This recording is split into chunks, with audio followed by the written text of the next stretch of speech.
കൂട്ടുകാരെ, welcome back to another YouTube video of Goan Mallu girl. ഇപ്പം കേരളത്തിലെ പോലെ തന്നെ ഗോവയിലും ഭയങ്കര മഴയാണ്. അതുകൊണ്ട് പുറത്ത് ഔട്ട്ഡോറിൽ പോയി ഷൂട്ട് ചെയ്യാൻ കുറച്ച് ബുദ്ധിമുട്ടുണ്ട്. അപ്പം ഇന്ന് നമ്മുടെ ഉള്ളത് ഈ ചെടി ആർക്കെങ്കിലും കണ്ടിട്ട് ഇത് എന്തോന്ന് പറയാൻ പോകും. ഇത് നമ്മുടെ കിച്ചണിലും ബിരിയാണിയിലും കറിയിലും എല്ലാം യൂസ് ചെയ്യുന്ന ഒരു ഐറ്റമാണ്. ഇതെന്തുവാന്ന് അറിയുന്ന പേര് കമൻറ്റ് സെക്ഷനിൽ ഇടണം. ഇത് എന്തുവാന്ന് ഗസ് ചെയ്യും.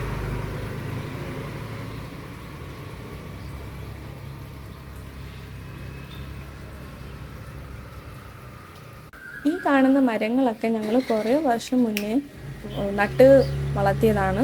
ഇതിപ്പം വളർന്ന് നമ്മുടെ ബാൽക്കണിയുടെ അവിടെ വരായി. ഈ കറുകപ്പട്ടയുടെ വലതുവശത്ത് ഒരു യൂക്കാലി മരമുണ്ട്, പിന്നെ ഇടതുവശത്ത് ഒരു ആര്യവേപ്പും, പിന്നെ താഴെ ഒരു സർവ്വസുഗന്ധിയും ഞങ്ങൾ നട്ടുവെച്ചിട്ടുണ്ട്. ഇതുപോലത്തെ സുഗന്ധ സസ്യങ്ങളൊക്കെ നമ്മൾ നമ്മുടെ വീട്ടിൻ്റെ അടുപ്പിച്ച് വളർത്തിയാൽ നല്ലൊരു വായുവും സ്മെല്ലും റിഫ്രഷ്മെൻറ്റും എല്ലാം കിട്ടും.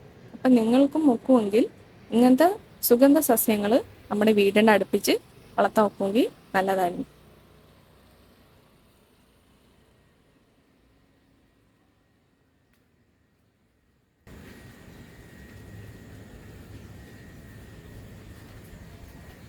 അപ്പോൾ നിങ്ങൾക്കിത് ഏത് മരമാണെന്ന് മനസ്സിലായോ? ഇതാണ് കറുകപ്പട്ട. ഇംഗ്ലീഷിൽ ഇതിന് സിനമൺ ട്രീ എന്നും പറയും. ഇത് നമ്മളെല്ലാവരും കറിയിലല്ല യൂസ് ചെയ്യുന്നത്. ഈ മരത്തിൽ കുറേ സീഡ്സ് ഉണ്ട് ചെറുതായിട്ട്. എന്നിട്ട് അതെല്ലാം താണ്ട് ഇതുപോലൊരു കുഞ്ഞു ചെടിയായിട്ട് മാറും. എന്നിട്ട് പിന്നെ അതൊരു വലിയ മരമായി മാറും. അപ്പോൾ ഇതാണ് കറുകപ്പട്ട. ഇത് നമ്മുടെ മറ്റേ മരത്തിൽ നിന്ന് എടുത്ത് പ്രോസസ്സ് ചെയ്ത് ഉണ്ടാക്കിയാണ്. നല്ല മണമുണ്ട്.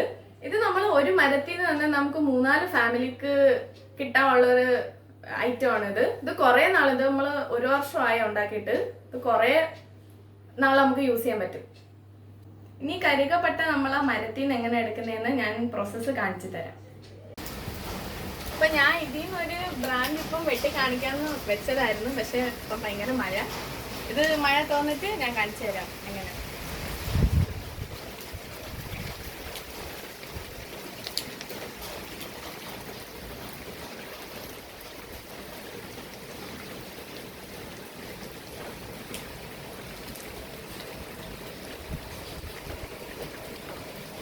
ഇപ്പം മഴയൊക്കെ മാറി നല്ല കാലാവസ്ഥയായി. അപ്പം നമുക്കിനി തുടങ്ങാം.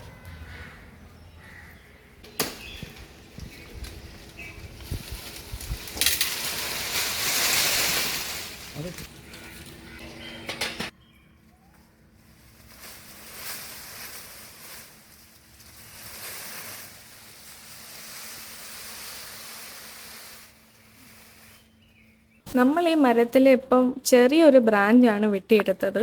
നമുക്കിനി വേണ്ടാത്ത കുഞ്ഞു ഇലകളും പിന്നെ കുഞ്ഞു ബ്രാഞ്ചസും എല്ലാം നമുക്ക് പിച്ച് കളയാം. നമുക്ക് യൂസ് വരുന്നത് ഇച്ചിരി കനമുള്ള ഇച്ചിരി സ്കിന്നൊക്കെ കിട്ടുന്ന ഒരു ബ്രാഞ്ചാണ്. അത് ഒഴിച്ച് ബാക്കിയെല്ലാം നമ്മൾ കുഞ്ഞു കുഞ്ഞു ഇലകളൊക്കെ നമ്മൾ ഇങ്ങനെ പിച്ചെടുക്കണം.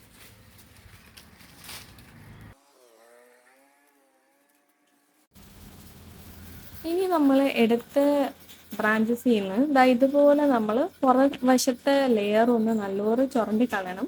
നമുക്ക് യൂസ് ഉള്ളത് അതിൻ്റെ അകത്തെ വെള്ള സ്കിന്നാണ്. അപ്പോൾ നമ്മൾ ആ ഫസ്റ്റ് ലെയർ ഒന്ന് ഒരു നൈഫും കൊണ്ട് നമുക്ക് ചുരണ്ടി കളയണം.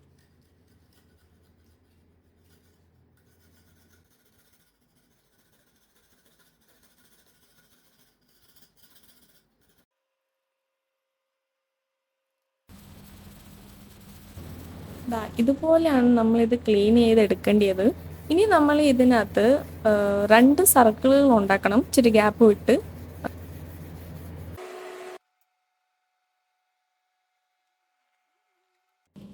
നമ്മൾ സർക്കിൾ ഇട്ടതിന് ശേഷം ഇതുപോലെ ഒരു ലൈൻ ഇടണം നമ്മൾ സർക്കിളിൻ്റെ ഇടയ്ക്ക്. നമ്മൾ ഇതിലേക്കൂടാണ് ഇളക്കിയെടുക്കാൻ നോക്കുന്നത്. ഇതിൻ്റെ എക്യുപ്മെൻറ്റ്സ് ഒക്കെ നമുക്ക് മാർക്കറ്റിൽ ഈസിലി കിട്ടുന്നതാണ്. നമ്മൾ പിച്ചാത്തി കൊണ്ട് ചെയ്താൽ അത് ഇടയ്ക്കൊന്ന് മുറിഞ്ഞു പോകും. നമ്മൾ എക്യുപ്മെൻറ്റ്സ് യൂസ് ചെയ്താൽ ഒരു ഫുൾ കറുകപ്പട്ട നമുക്ക് സർക്കിളായിട്ട് കിട്ടും.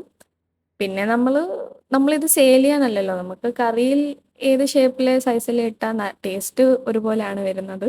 പക്ഷെ നമ്മൾ ആ എക്യുപ്മെൻറ്റ്സ് യൂസ് ചെയ്താൽ നമ്മുടെ മാർക്കറ്റിലും കടയിലും കിട്ടുന്ന പോലെ നല്ലൊരു ഫുൾ സർക്കിൾ നമുക്ക് കിട്ടും.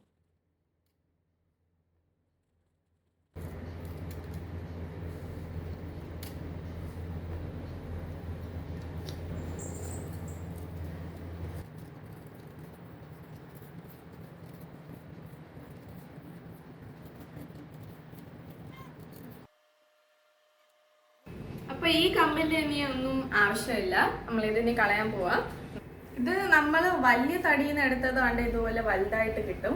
ഇത് ചെറിയ തടിയിൽ നിന്നൊക്കെ എടുത്ത് നമുക്ക് ഇതുപോലെ ചീവി എടുക്കാൻ നോക്കും. ഇതിന്റെ ഉണങ്ങിക്കഴിഞ്ഞാൽ രണ്ടിന്റെയും യൂസ് ഒന്ന് തന്നെ, നല്ലതായിട്ട് കറിയിലൊക്കെ ഇടാം നമുക്ക്.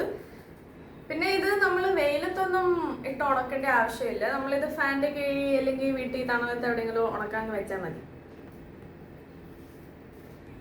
ഇതിപ്പോ നമ്മള് ഒരു ബ്രാഞ്ചിൽ നിന്ന് നമുക്ക് ഇത്രയും കിട്ടി. അപ്പൊ ഒരു വീട്ടിൽ ഒരു പ്ലാന്റ് ഉണ്ടെങ്കിൽ നമുക്ക് അതിൽ നിന്ന് കുറേ കിട്ടും. ഇതാണ് നമ്മുടെ ഫൈനൽ പ്രൊഡക്റ്റ്. ഇത് നമ്മൾ 24 മണിക്കൂർ വീട്ടിൽ തന്നെ ഉണക്കിയെടുത്തതാണ്. ഇതിൽ നിന്ന് നമുക്ക് കിച്ചൺ ഐറ്റംസിലൊക്കെ യൂസ് ചെയ്യാവുന്നതാണ്. അപ്പൊ ഇന്നത്തെ ഈ വീഡിയോ ഇവിടെ അവസാനിക്കുകയാണ്. നിങ്ങൾക്ക് ഈ വീഡിയോ ഇഷ്ടപ്പെട്ടെങ്കിൽ ലൈക്കും ഷെയറും സബ്സ്ക്രൈബും ചെയ്യണം. പിന്നെ അടുത്ത വീഡിയോ വരുന്നവരെ ബൈ ബൈ.